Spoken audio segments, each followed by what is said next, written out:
நெஞ்சில் குடியிருக்கும் தோழா தோழிகளுக்கு வணக்கம்ங்க. டிவிக்கேனாலே எங்கே பார்த்தாலும் சுட சுட நியூஸாகவே இருக்குங்க. நம்ம அண்ணாக்கு நீதி வேணும்ன்ட்டு நம்ம என்ன கேட்டோம், உச்ச நீதிமன்றத்தில் எங்களுக்கு நீதி வேணும், எங்களுக்கு சிபிஐக்கு இந்த கேஸ் போகணும்னு நம்ம சொன்னோம் பார்த்தீங்களா. அதே மாதிரி 10 நாளைக்கு முன்னாடி ஒரு டீம் வந்தாங்கங்க.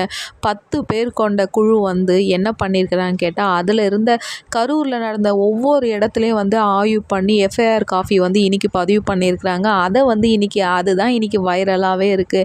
இது அண்ணாக்கு 2ஆம் விதமான வெற்றியாக இருக்குங்க. ஏன்னா யார் எதை பண்ணாலும் அப்பா சினிமாக்காரன் தானே, அவனை பார்க்க வந்தாங்க, ஜனங்க செத்து போயிட்டாங்கன்ட்டு இப்படியே ஒரு கதை கட்டி விட்டுருந்தாங்க. அப்படியெல்லாம் இல்லை, அப்படியே வந்தாலும் அதில் ஒரு நியாயம் வேணும் நாங்கள் கேட்டோம். இங்கே எல்லா ஆய்வும் பண்ணி இப்போ உச்ச நீதிமன்றத்துக்கு இந்த ரெஃபர் பண்ண எல்லாத்தையுமே கொடுக்க போகிறாங்க. என்ன மாதிரி தீர்ப்பு வரப்போகுது. நம்ம எப்பவுமே ஃபேவர் தாங்க. நம்ம ஏதாவது தப்பு பண்ணியிருந்தா தான் நம்ம பயப்படணும். நம்ம எந்த தப்புமே பண்ணலையே, அதால் எதாக இருந்தாலும் விஜய் அண்ணா கோர்ட்லேயே பார்த்துக்கலான்ட்டு அப்படியே போட்டு விட்டாருங்க.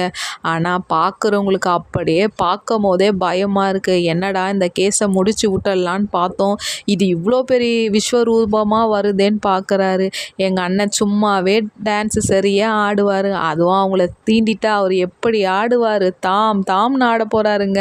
உங்களுக்கு இந்த வீடியோ பிடிச்சிருந்தா லைக் பண்ணி சப்போர்ட் பண்ணுங்கள்.